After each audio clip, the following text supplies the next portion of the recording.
All right, welcome to another installment of the Fragments of Silicon reviews.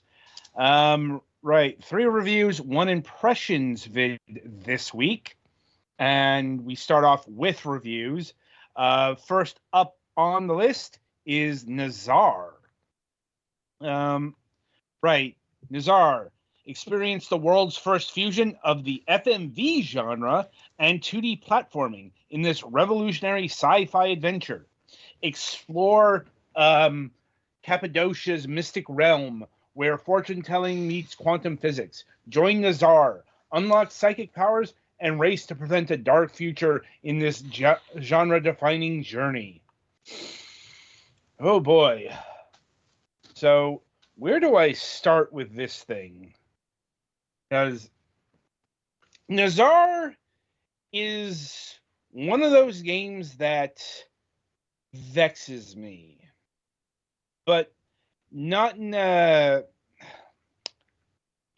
look how wacky, zany, how mimetic this kind of game is. How Adult Swim it is, which has happened in the past more than once.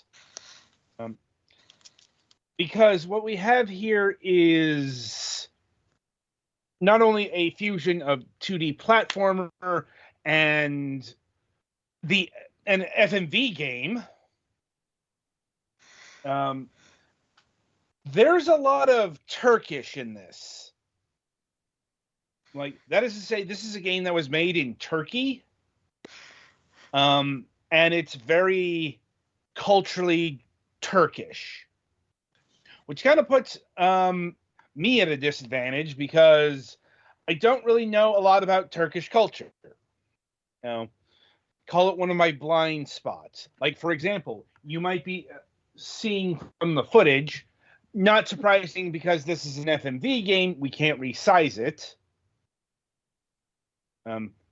This was recorded at a specific resolution, apparently. There may be more to that. Like, FMV games are so rare that it's hard to say. And I suppose I should mention a bit about why there's an FMV game in the year of 2025. The simple answer is a game called Her Story. Her Story is generally considered to be the grand revival of FMV games, such as they are, and also, making FMV games good. And that does play a role here because it's using, yes, it's using the full motion video, but first of all, the acting isn't obviously hammy. It's not amateurish beyond the pale, anything like that. In fact, it's shockingly decently acted. And also it's using a technique where you don't actually see the people on screen. Apparently, this is done or inspired by the time-honored art of Turkish shadow puppetry. That is a claim that I have to believe, I guess, because I know nothing about Turkish shadow puppetry. Do you guys? No. I didn't think so. But I hope you're starting to get the picture why this game confounded my brain, because we got all that, but packing onto it, we've got future technology, quantum mechanics, a lot of high science stuff being mixed in with the fortune telling. In fact, that goes right down into gameplay, because a bit later on you will get access to Xenier, like Xenier cards. I forget what they called the. They're not tarot cards, surprisingly enough, but they're cards that you have to pick right with your extra sensory perception or clairvoyance. Insert word for future vision here. And you have to do this in order to get enough mana in order to unlock the next level. This is a few missions in. And you need to do this because your mana is your time rewind power. It's like, or just making time flow at all. Not just like rewind. You can do that. That'll take more mana. And the mana coefficient is based off of how many cards you pick right. Honestly, this is the part of the game that got me to quit playing. Because it had this in common with FMV games from the 90s. Once you got to the actual gameplay, it was profoundly unfun.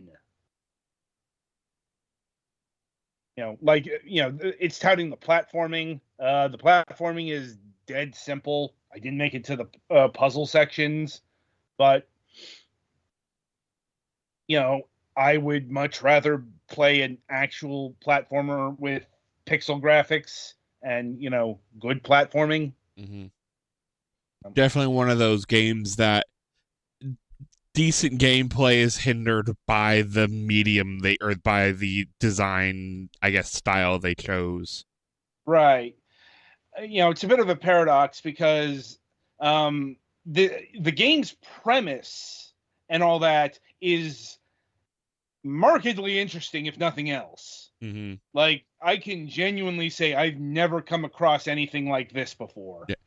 It's definitely one of those things you probably would have liked it more if they lobbed off the FMV stuff.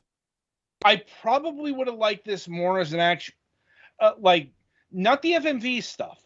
That's actually that's the good stuff.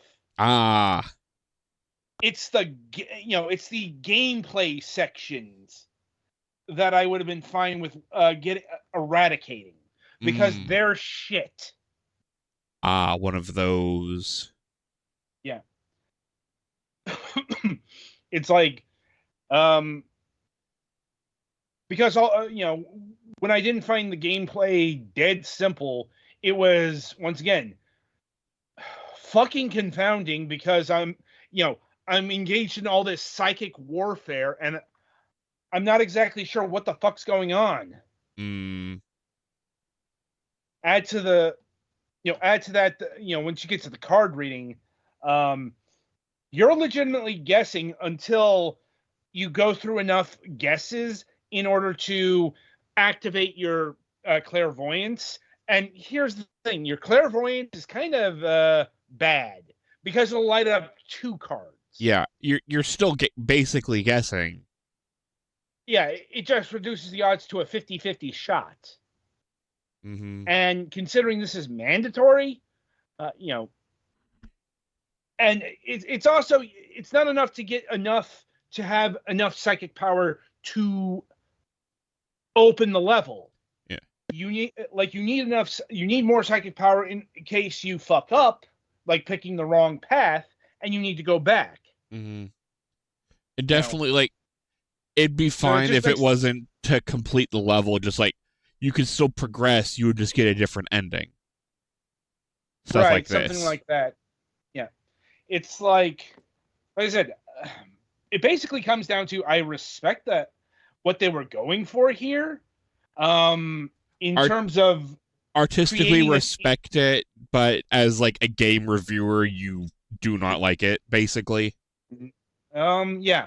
It's like I probably would have liked this much better as an actual movie.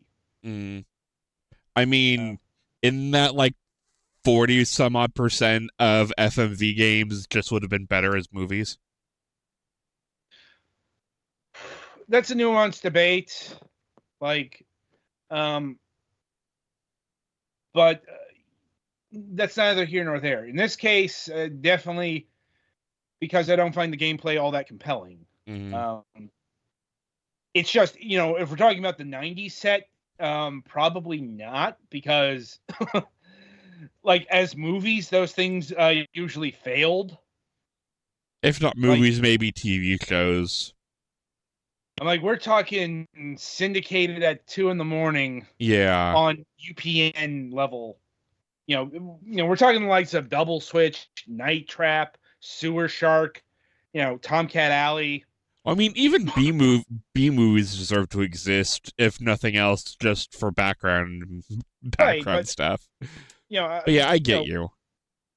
It's like it's one of those things that you go out to, do the MST3K job to. MST3K, or the teenagers are making out to in the back. Yeah, I mean, Night Trap as a game is more interesting than it's given credit for, but I don't think I would ever want to actually play it. I think I tried it once when I borrowed a cousin's Mega Drive, or not, Sega CD. Especially when you know the trick to Night Trap. It's like the FMV shit, just a distraction. Mm-hmm. You're actually supposed to pay attention to where the augers are and trap them in order to, get the good ending. Yeah. Like, all the stuff that basically got it banned in the 90s was because you did poorly. Yep. Among other things. Hell, even the name Nazar is very steeped in Turkish and Middle Eastern-esque culture. Apparently, according to Wikipedia, it goes like all the way to Afghanistan.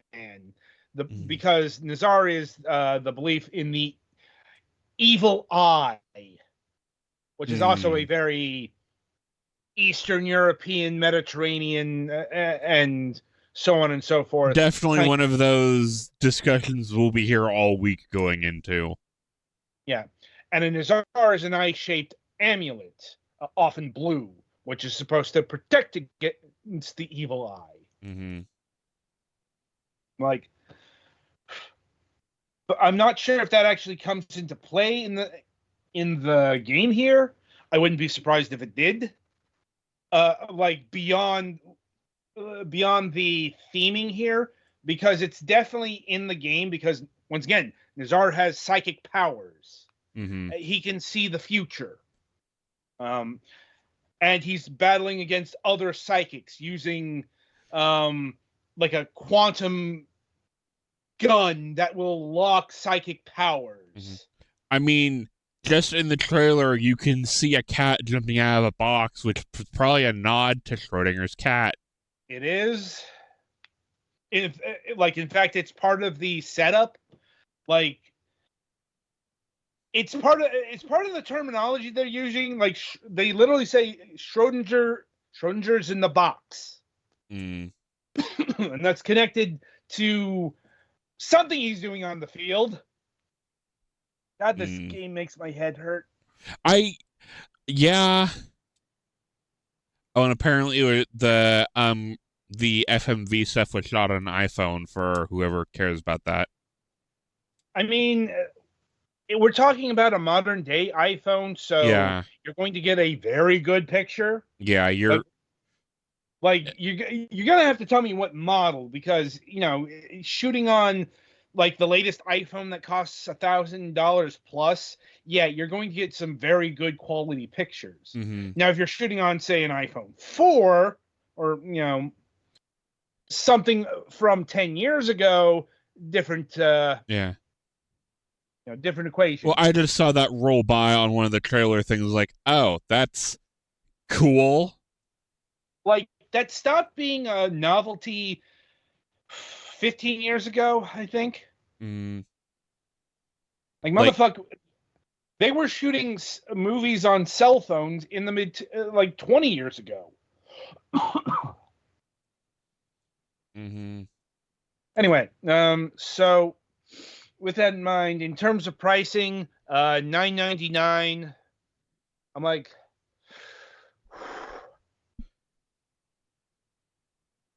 I have no idea.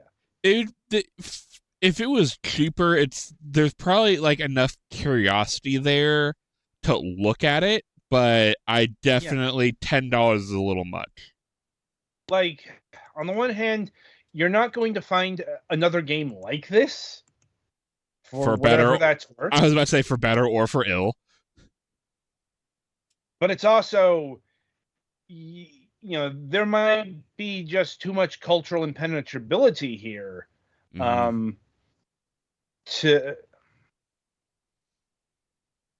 Because it's not like we get a steady stream of Turkish media. Yeah, we've had maybe you know, 2 guests from Turkey. something like that. But like comparing it to, say, stuff from Japan, like or us, like, or Britain, someplace that produces a lot of media, Yeah, and you can at least get the sense of tropes and whatnot by watching enough of it. yeah. Like The whole evil I have eye no thing idea. is stuff that's been filtered through us through Britain. Yeah. Anyway, so if your curiosity's piqued well enough, I'd say go for it. Otherwise, wait for a sale. Yeah. All right, so yeah, that'll about do it for Nazar here. Be sure to tune in after the break, as Petty Fan will be reviewing Tectonica.